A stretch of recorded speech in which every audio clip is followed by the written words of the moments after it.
First up this month we have the Lightbringer, which is a cute little puzzle platformer where you play a young boy trying to rid the world of a vile corruption. Each level is made up of a number of challenges that you must navigate, all whilst collecting enough gems to power a portal so you can move on to the next level. There is some light combat to go along with the puzzle platforming and the occasional end of level boss, as these games seem to demand. The demo was fun to play, with the controls feeling a little loose, but good enough to allow you to satisfactorily manipulate the character. The way each level is set up made it feel a bit like Captain Toad's Treasure Tracker. The Lightbringer is out on Nintendo Switch and Steam October 7th. Next up we have Book of Travels, which styles itself as a tiny MMORPG and is a social role-playing experience. You are a wanderer in an unfamiliar land forging your own journey. Players are free to play the game in whatever way they see fit, with no prescribed goals. It's an intriguing idea and brings some creativity to the MMO space. Book of Travels launches into early access on Steam October 11th. We lend each other strength, of mind or body or otherwise. For though we sometimes wander solitary roads, we are never truly alone. There is nothing more relaxing to me than a round of golf. Unfortunately, money and injury precludes me from ever really playing, but I can still get my fix from games like Little Golf Journey, which is a lovely looking puzzle golf game. The aim is to finish each hole within the required number of strokes in order to advance, with each of these holes set within a little diorama. As well as sticking the ball in the cup, there are secrets to be discovered, and with a soundtrack to match, it seems like a relaxing experience. Little Golf Journey comes to Steam and the Nintendo Switch October 14th.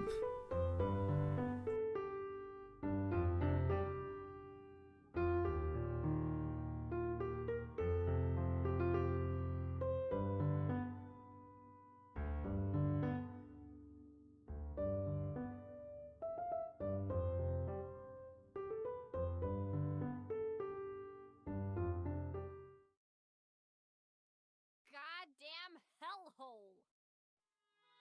Have you ever fancied playing a photography murder mystery game where you turn into a cat? Well, Swery has. Welcome to The Good Life. In Owlcat Games' debut, you play journalist Naomi Haywood, who has accepted a request from the Morning Bell newspaper to uncover the mystery of Rainy Woods, a small English town where the residents transform into cats and dogs during the night. But before Naomi can get to grips with this strange occurrence, a murder occurs. As the player, you must solve the murder and unravel the mystery surrounding Rainy Woods by employing Naomi's photography skills.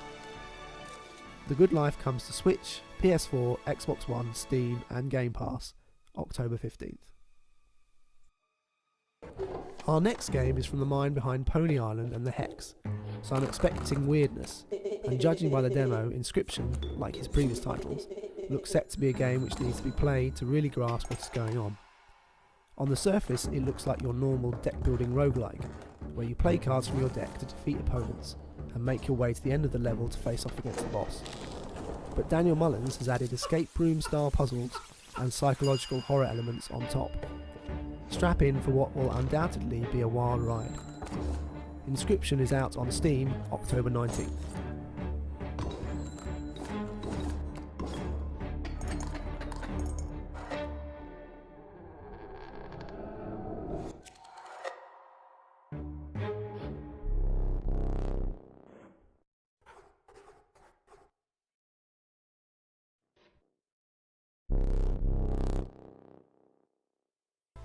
Changing gears a bit, we have They Always Run, a 2D action platformer which sees you play a bounty hunter working their way across the galaxy, taking on any jobs that will help him find the people who set him down this road.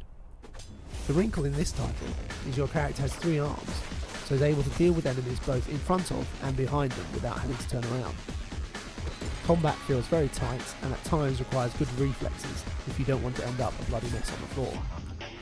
Looks-wise, the painterly style of the graphics should help the game stand out from the ground. They Always Run heads to Steam October 20th.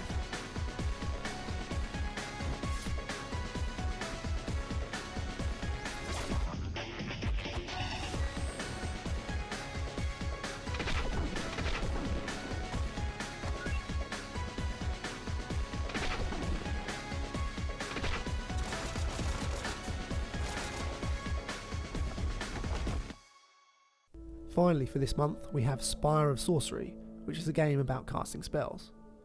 You control a party of mages journeying through the land of Rund, rediscovering the world and fighting against the powers that wish to destroy all mages and magic with it. Combat is where the game looks to be bringing something unique to the table, with the spellcasting systems relying on casting runes that are drawn at random. You combine these runes from across each of your 3 characters' hands to cast spells in order to destroy enemies or cast buffs to keep your party alive. Each mage is randomly generated with their own strengths and weaknesses, and as you travel the world you will lose and gain new allies. It's a hard game to describe in just a few words, but the combat system is definitely where the game could shine. Spire of Sorcery is released into early access on Steam October 21st.